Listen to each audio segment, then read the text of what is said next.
आप बाबा के पुराने वीडियो देखेंगे तो पता चलेगा कि बाबा समय के साथ बदलते रहे हैं। ये बदलाव बाबा की मजबूरी है। बाबा का जिस दिन दाव लगेगा बाबा शनि ग्रह पर भी कटाक्ष करेंगे और अंधविश्वास मुक्त भारत बनाने के लिए मैदान में भी उतरेंगे। पतंजलि का लाखों करोड़ का ये जो पूरा साम्राज्य है, लोगों की बुरी नजर है कि ये इतना बड़ा अनुष्ठान कैसे खड़ा हो गया। स्वामी रामदेव इसका मालिक नहीं है, आचार्य भाष्य इसका मालिक नहीं है, इसका मालिक है पूरा देश। यदि इसका कुल मूल्यांकन करें तो ये 1 लाख करोड़ से ज्यादा तो कैपिटल मार्केट वाले इसका मूल्यांकन कर रहे हैं। सनातन धर्म के सारे तत्वों को हमने साथ जोड़ के रखा हुआ है। गौशाला भी है, यज्ञशाला भी है, धर्मशाला भी है, गुरुकुल है, विश्वविद्यालय है। मेरे कहा 100 से बड़े तो संस्थान।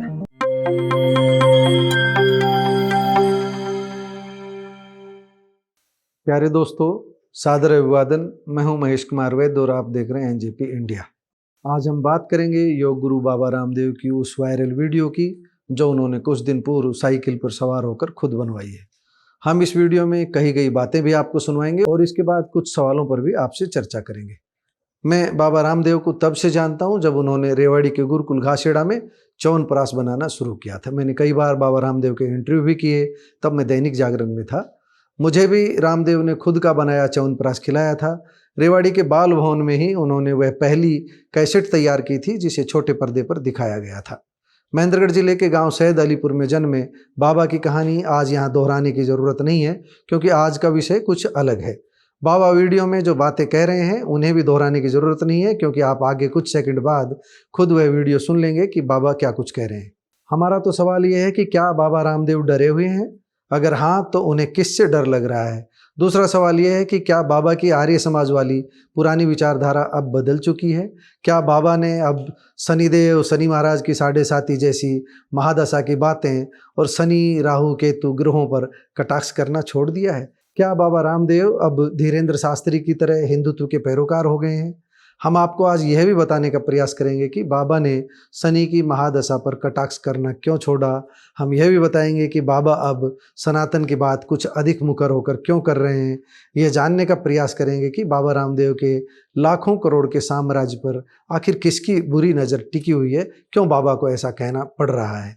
यह भी बताएंगे कि बाबा ने साइकिल की सवारी करते हुए जो कुछ कहा है वह खुद की ब्रांडिंग की है या फिर अपने विशाल साम्राज्य के बारे में सफाई देने का प्रयास किया है। आइए पहले बाबा को सुनते हैं और फिर अपनी बात कहेंगे। पतंजलि का लाखों करोड़ का ये जो पूरा साम्राज्य है, लोगों की बुरी नजर है कि ये इतना बड़ा अनुष्ठान कैसे खड़ा हो गया और इसका मालिक कौन है। ये पूरा आप निरामयम देख रहे थे अभी, इसके बाद मैं आपको योगग्राम ले चलता हूं।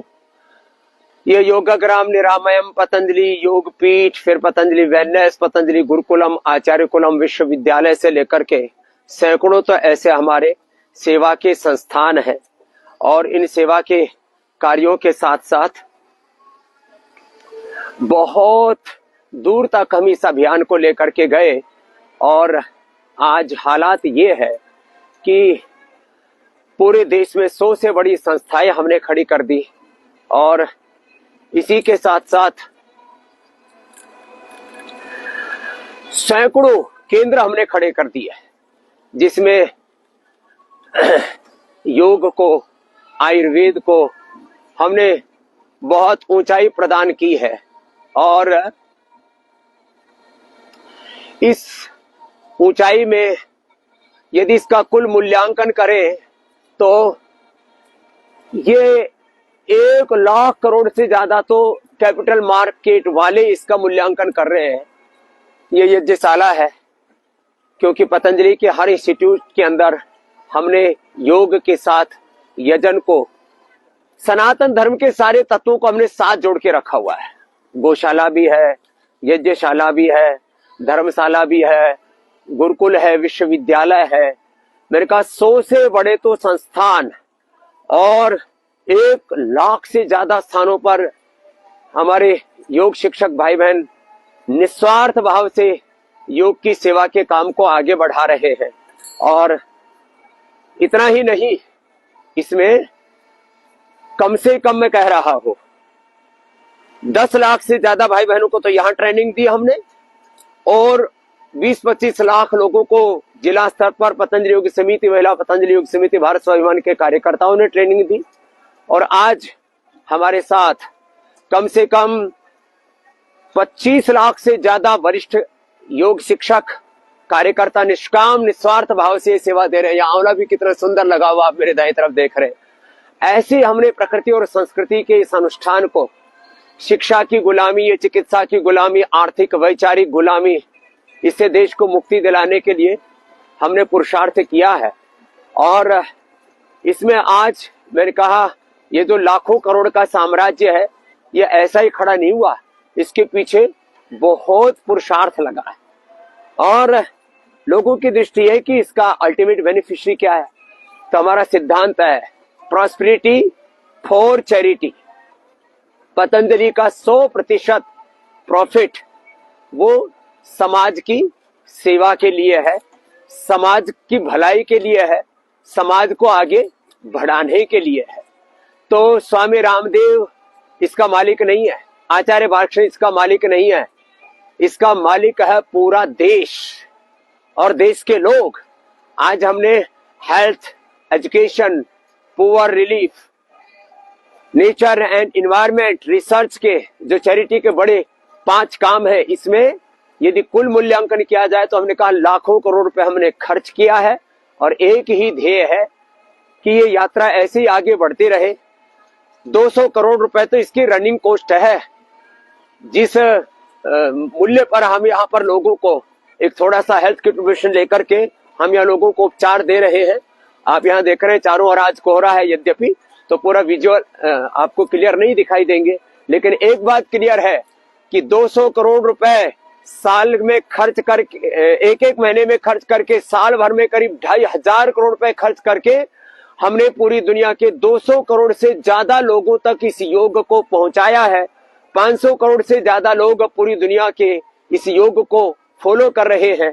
और हमारा लक्ष्य एक ही है कि ये योग की यात्रा ऐसे ही आगे बढ़ती रहे और ये प्रॉस्पेरिटी फॉर चैरिटी, अर्थ से परमार्थ की हम जो पुरुषार्थ कर रहे हैं उससे अर्थ को हम परमार्थ में लगा रहे हैं, अर्जित अर्थ को।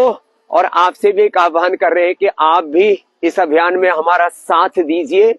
आप हम सब मिलकर के इस अभियान को बहुत दूर तक लेकर के जाएंगे।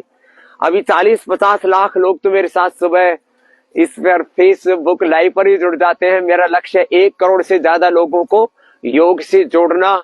रोग मुक्त भारत, रोग मुक्त विश्व और सनातन युक्त विश्व, ये सपना साकार होगा। और यही है सनातन धर्म के विजय की पूरी यात्रा। दोस्तों, आप बाबा को सुनकर समझ चुके होंगे कि किस तरह वह ये कह रहे हैं कि उनके साम्राज्य को किसी की बुरी नज़र लगी हुई है। जाहिर है बाबा रामदेव अंदर से डरे हुए हैं। उन्हें डर अपनी विचारधारा और सिद्धांत का भी है और आर्थिक रूप से मजबूत हो चुके साम्राज्य के खिसकने का भी।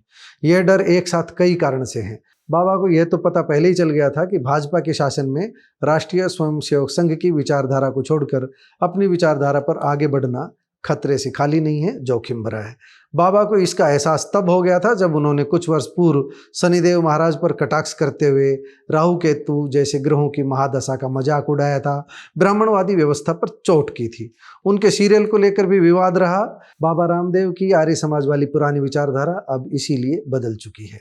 अब बाबा सीधे हिंदुत्व की तो नहीं मगर सावधानी के साथ सनातन की बातें कर रहे हैं। वह खुद को हिंदू धर्म के ध्वजवाहक साबित करने के लिए कई बार मुस्लिम समुदाय की कुछ मान्यताओं का भी मजाक उड़ा चुके हैं। सूत्रों का कहना है कि बाबा के उत्पाद खरीदने में मुस्लिम समुदाय बहुत पीछे है, न के बराबर है। अगर किसी तरह हिंदू समाज भी नाराज हो गया तो बात बिगड़ जाएगी, बाबा का साम्राज्य डगमगा जाएगा। यही कारण है कि बाबा अब ऐसा कुछ नहीं बोल रहे हैं जिससे ब्राह्मण समुदाय सहित हिंदू समाज को बुरा महसूस हो, सनातनियों को बुरा महसूस हो, उनकी आस्था को ठेस पहुंचे। बाबा ने खुद का राजनीतिक दल बनाने की बातें तो बहुत पहले ही बंद कर दी थी। भूले बिसरे की गई राहुल गांधी की तारीफ का अध्याय भी अब बंद हो हो गया है, अब तो बाबा बस सनातन की बातें करते हैं। लेकिन हमारा ये मानना है कि बाबा की सनातन की व्याख्या केवल हिंदू होना नहीं है। बाबा अब सनातन की बात तो मुकर होकर कर रहे हैं, लेकिन उनके सनातन का अर्थ है सत्य सनातन, जो है भी, था भी और रहेगा भी। यह हिंदू होना कतई नहीं है, चाहे बाबा किसी तरह शब्दों को लाग लपेट कर अपनी बात कहते रहें। यह आध्यात्म की गहराई की बात है। इस प्रयास से बाबा रामदेव की लाखों करोड़ों के साम्राज्य पर आंच भी नहीं आएगी और बाबा का योगाभ्यास भी चलता रहेगा। आखिर प्रतिवर्ष 2500 करोड़ की रनिंग कॉस्ट के साम्राज्य को चलाना भी तो है। हमारा मानना है कि बाबा की धर्म की व्याख्या अब अपने खास अंदाज में रहेगी। हिंदू धर्म व दूसरे धर्मों में फैले अंधविश्वास पर बाबा सावधानी से बोलेंगे। वह ये कहेंगे कि ईसाई व मुसलमान बनने की जरूरत नहीं है, जरूरत तो इंसान बनने की है। इससे बाबा की सर्व समाज में स्वीकार्यता बढ़ी रहेगी। आप बाबा के पुराने वीडियो देखेंगे तो पता चलेगा कि बाबा समय के साथ बदलते रहे हैं। यह बदलाव बाबा की मजबूरी है। बाबा का जिस दिन दाव लगेगा, बाबा शनि ग्रह पर भी कटाक्ष करेंगे और अंधविश्वास मुक्त भारत बनाने के लिए मैदान में भी उतरेंगे। लेकिन इस समय उन्हें केवल सनातन की बातें उसी तरह करनी है जिस तरह दूसरे हिंदूवादी धर्मगुरु कर रहे हैं, बस शब्दों का थोड़ा सा फेर रहेगा। दोस्तों, बाबा रामदेव को लेकर आपको हमारी ये रिपोर्ट कैसी लगी, कमेंट बॉक्स में जाकर बताइएगा जरूर। नमस्कार, धन्यवाद।